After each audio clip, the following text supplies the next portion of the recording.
Yeah, this is Matt once again, and welcome back to another review. This time, as you can tell from the title, it is of Escape Plan 3, The Extractors. More like extract the thorn out of my ass, which is called this franchise.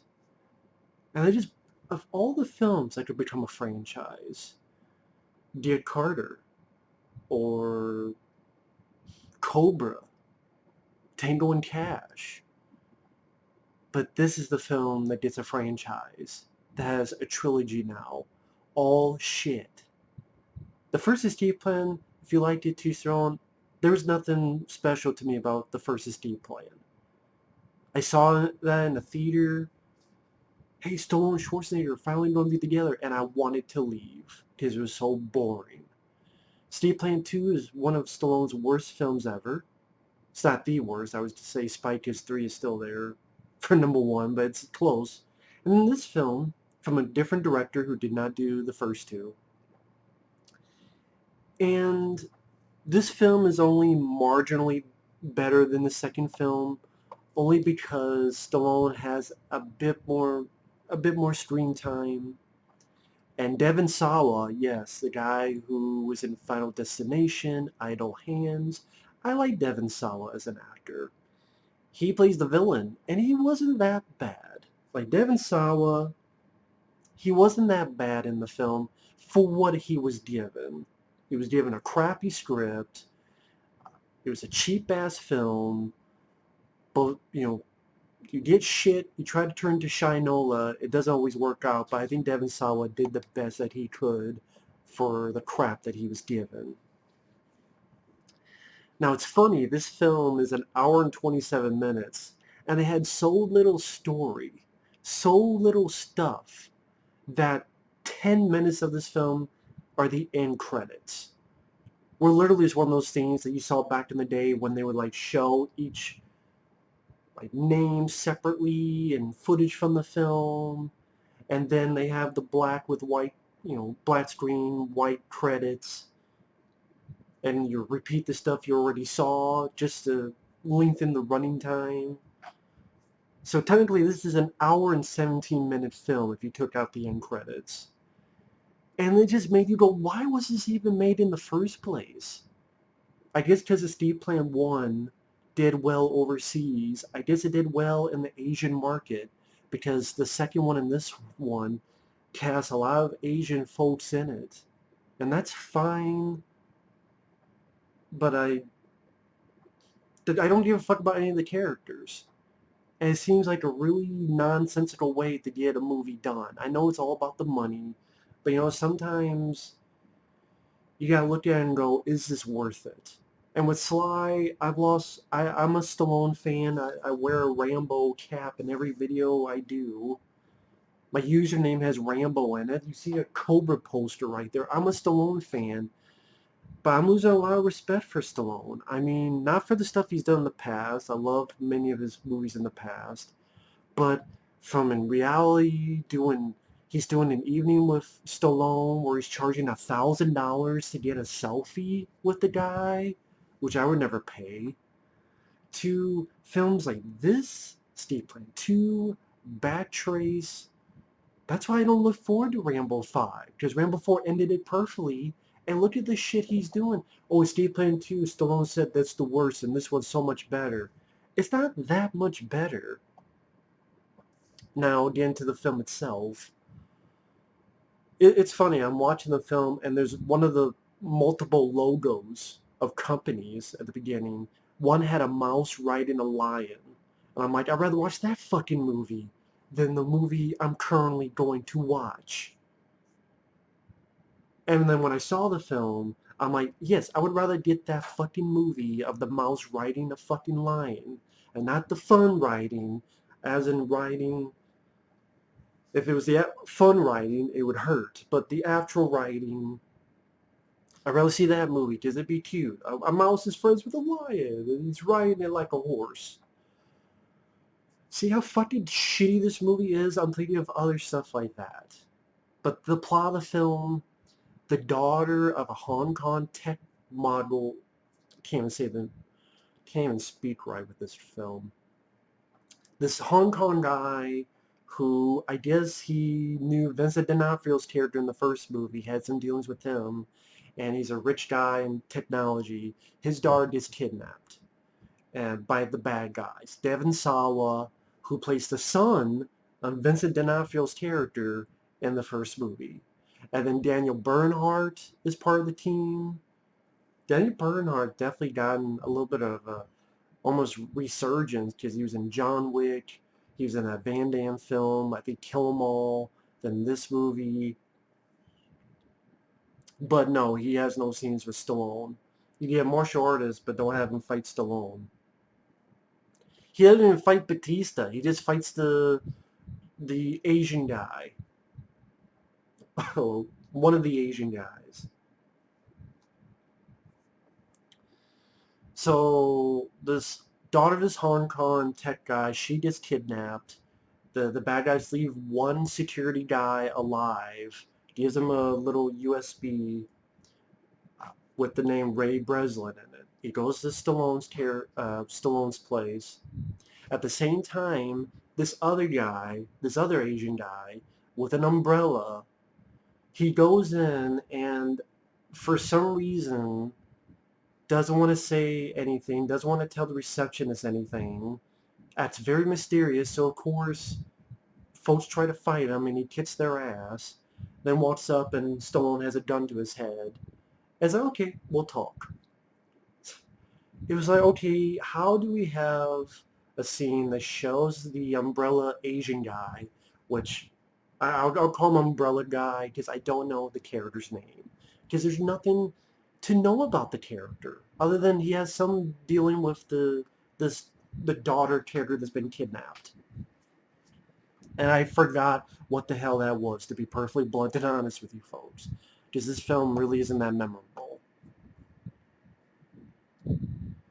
So, the film has awkward editing.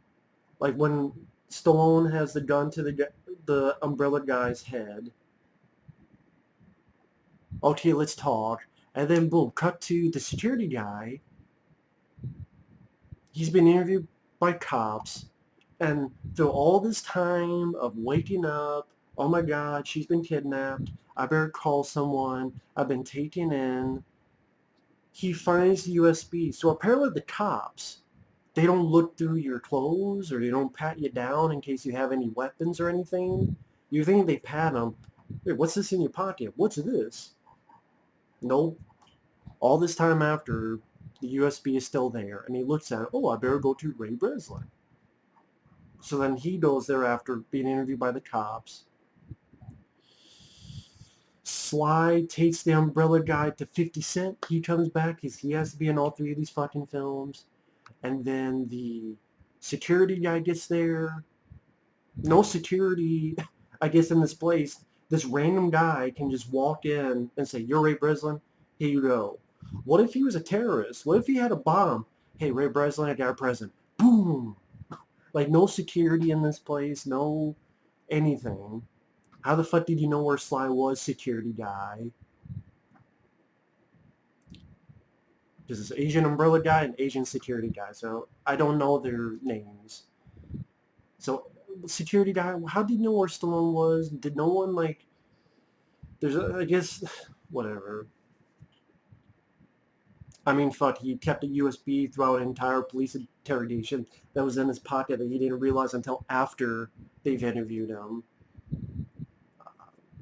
So, of course, he just walked in on Sly's place, even though it's supposed to be, like, high-tech, top secret information. They all talk, and oh yeah, Devon Sawa is the son of Vincent D'Onofrio's character from the first movie.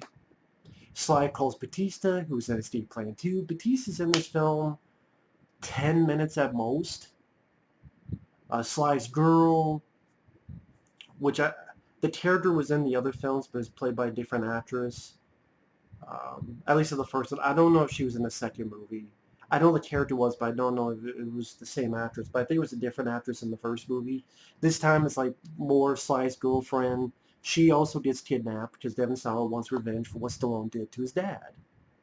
And the film is pretty cheap too, because you notice that it's either a lot of empty places or warehouses being the locations, and the prison, which is funny, it's called escape plan, but there is no escape plan because there is no escape. It's more a rescue mission. So it's a rescue mission, but the film is still called Escape Plan. I guess that's where they had to put the Extractors. I mean, wasn't the whole point of this series of movies, first off, for Arnold and Stallone to be in it together? That was the whole gimmick of Escape Plan. But Schwarzenegger didn't want to come back for the sequel, so that's taken out the window. So the whole gimmick is useless in these sequels. And then the other point is the character Stallone plays is supposed to escape out of prisons,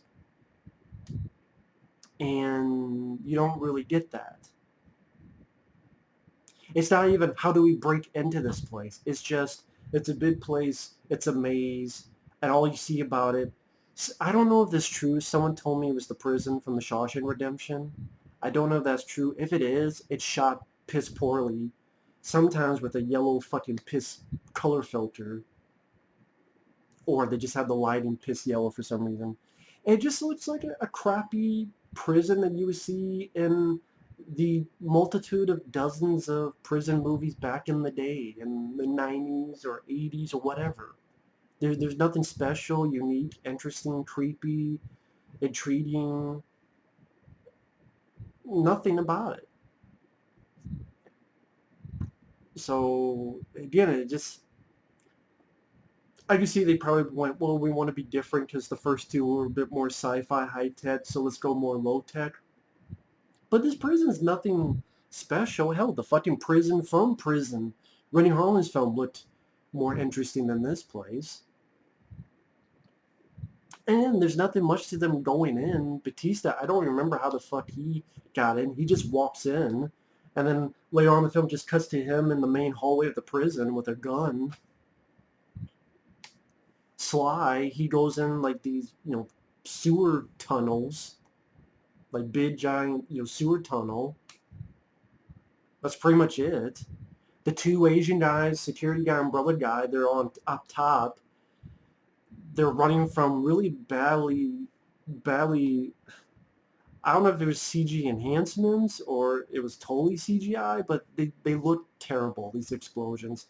These guys running from them, they get blown away, blown a few yards, or a few feet, I should say. So CG, crappy looking explosions. Once in a while you have Devon Sawa, and again, I don't mind him as a villain. There's one guy that he's trying to get information. Is like, do what I say. Okay, I don't know Chinese. How about you tell me how to say I shoot you in the face? Or if the line was, I don't know Chinese. How about you teach me some Chinese? Tell me or I shoot you in the face in Chinese. Come on, teach me that. Teach me that in Chinese. Which again is maybe not the greatest bit of dialogue, but Devon Sawa is doing his best. I'll say that.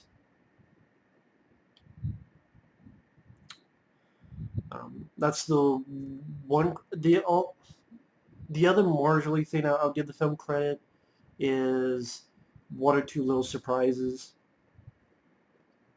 like the two Asian guys get caught, and one of them, the security guy, he gets shot and killed, which kind of makes his character pointless. Like, why was he there in the first place? I guess just to give the info to Sly, but Devon Sawa could have just been like, hey, I hacked into your system. Hey, Sly, this is what's happening.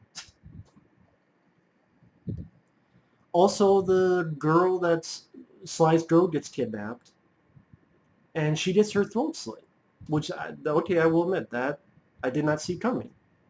Okay, movie, you get a cookie. Cookie's covered in shit, but you get a cookie for that. Okay, did not see that coming. This is a character, again, it wasn't played by the same actors in the first movie, but a character from the first movie. This is a slit her throat. Okay, didn't see that coming, but I don't care about the character. That's the thing. Any of these characters you don't care about. There's no reason to care about.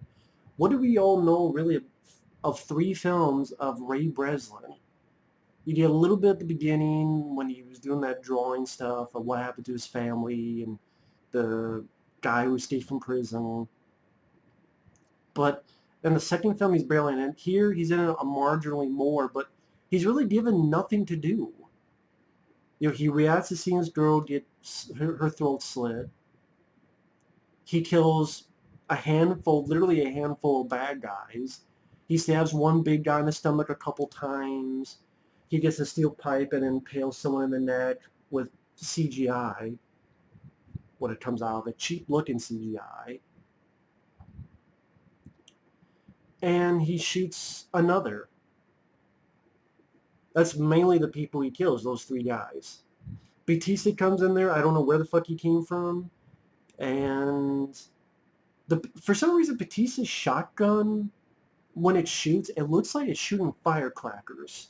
I don't know what kind of gun it is, what kind of gun it's supposed to be, but anytime he fires, it literally looks like a sprouting of firecrackers just shoot out. I'm like, what the hell is this? Fireworks, firecrackers just shooting out of his gun each time. It looks cheap.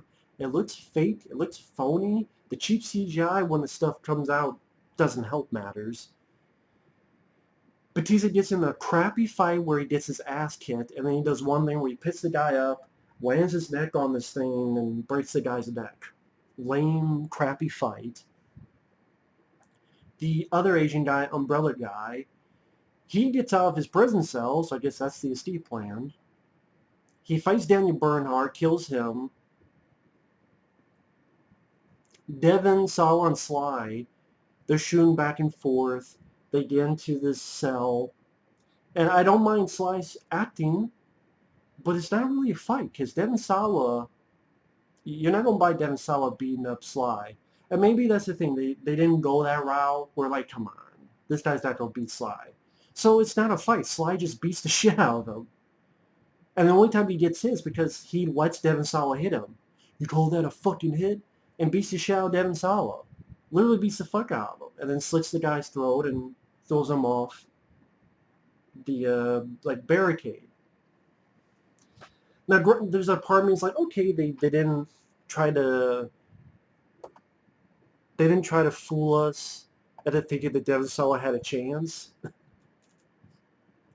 But at the same time, it's like, okay, when you're watching a film for a running time to build up to bad guy versus good guy, and the bad guy literally just does nothing, can do nothing, and just, it's like,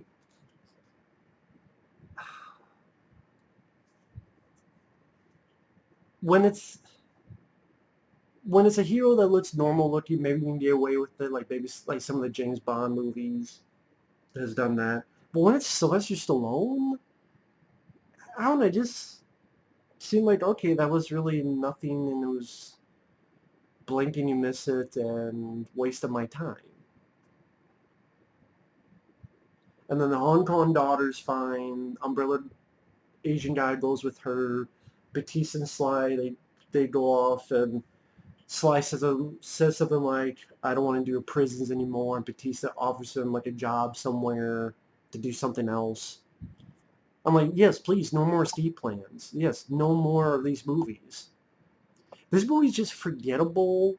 It's boring. It's unneeded. It just makes you go, why the fuck was this even done in the first place? I guess they really want to sell it to that Asian market. Does he have the Asian girl that gets kidnapped, the Asian security guy who's in there just to give info to Sly and then he gets killed, the Asian umbrella guy who he has about as much screen time as Sly, probably more screen time than Sly. Sly, he's in it a little bit more than the second movie, but he's definitely not the star of the film. Batista's in it about as much as he was in the second film. 50 Cent, I mean, maybe it's a good thing. He's in it for like one scene. Must have been an easy paycheck for him. Other than a couple surprises, didn't expect the Sly's girlfriend to get her throat slit. Devon Sawa wasn't too bad. But other than that, there's a reason why it gets like a 4.4 in IMDb. Forgettable, boring, tired, lazy, cheap. Stallone cashing easy paychecks. He didn't have much to do in this film.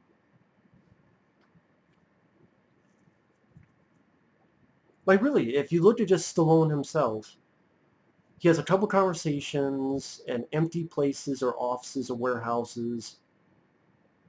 He kills those three guys and then has that little fight with Devon Sawa, which isn't even a fight, just a ass whooping. And that's really it. That's really all Sly does in this movie. Batista must have been really easy paychecks for him because, again, if it's hell, if the running time equaled 10 minutes, I'd be surprised.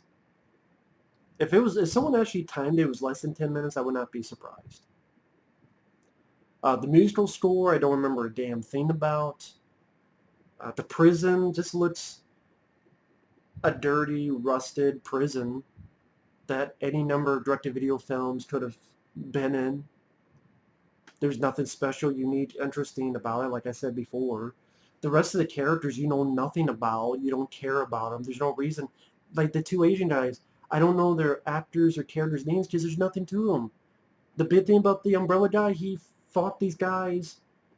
The first fight scene, he had an umbrella. He never used that again, but that was like the big characteristic of him, which they didn't even follow through with the rest of the movie. Security guy, there's nothing to him. No backstory, no development, nothing. And action scenes, fight scenes, halfway passable fight scenes from the umbrella Asian guy. Like, passable, all right. A handful of them, including the one he has with Daniel Bernhardt, but like all those little teeny things are what makes it above Steve Plan 2. But this, again, of all the franchises that get a sequel, let alone two sequels, let alone become a trilogy, why this movie? Like, why not Tango and Cash, Cobra? It's ridiculous. So yeah, another one bites the dust. Just a useless, unneeded, unwanted, in one ear, out the other, you'll forget about it within a couple days type of movie. That, and then you watch and you go, this was a waste of my time. And again, I know I repeat myself, but it does show you that they had so little stuff that they can only have an hour and 17 minutes and then 10 minutes of credits. Then it's like, then why the fuck did you even do this movie? Like Sly, what makes you even more mad is that he has all these other opportunities. He's rich. He's not poor. It's not like he needs the money. This guy was getting $20 million paychecks each time throughout the 90s. $25 million paychecks. This is a guy that probably made a shitload of money with merchandise, with Rambo and Rocky and all this other stuff. Because he wrote Rocky. He created the character. Guaranteed he made a shitload of money merchandise-wise with that character. Or he at least got a portion of it. And he's in so many movies, you can't tell me he's poor. So why is he doing this? And then he has a chance to be in a Jackie Chan film, Ex-Baghdad. Nope, I'm not going to do that. You've had years to do a Hunter movie, which is a sci-fi horror film in the vein of Predator. No, you don't do that movie. You could dust off Isobar. You could dust that off after the Expendables. The first Expendables film, that could be your next film. Let's dust off Isobar. Let's do Hunter. Nope. You do none of that. And now you want to do an Expendables 4 because his ego is up high and his passion is out the window. It is. Now it's just Steve Plan 2, Steve Plan 3, Creed 2, Rambo 5, Expendables 4. Easy paychecks, cashing in on franchise names or for overseas markets. And if that's the case, Sly, just retire. Just retire, man. Go do your stupid fucking evening whips where you're charging $1,000 for selfies. As if you need the fucking money. Just... The only reason I reviewed this is because many people ask me because they know I'm a Stallone fan. And I did a Sylvester Stallone marathon where I reviewed all of his movies, and many of them I enjoyed. I enjoyed Oscar. I enjoyed Nighthawks, the 4 Rambo films, many of the Rocky films, Cliffhanger, Demolition Man, Daylight, ICU, also known as Detox, Dick Carter, Over the Top, Lockup, Cobra. But yeah, what can I do? What can any of us do? Anyway, I'm going to head out for now. Thanks for watching. Take care, and we'll see you in the next video. Bye-bye.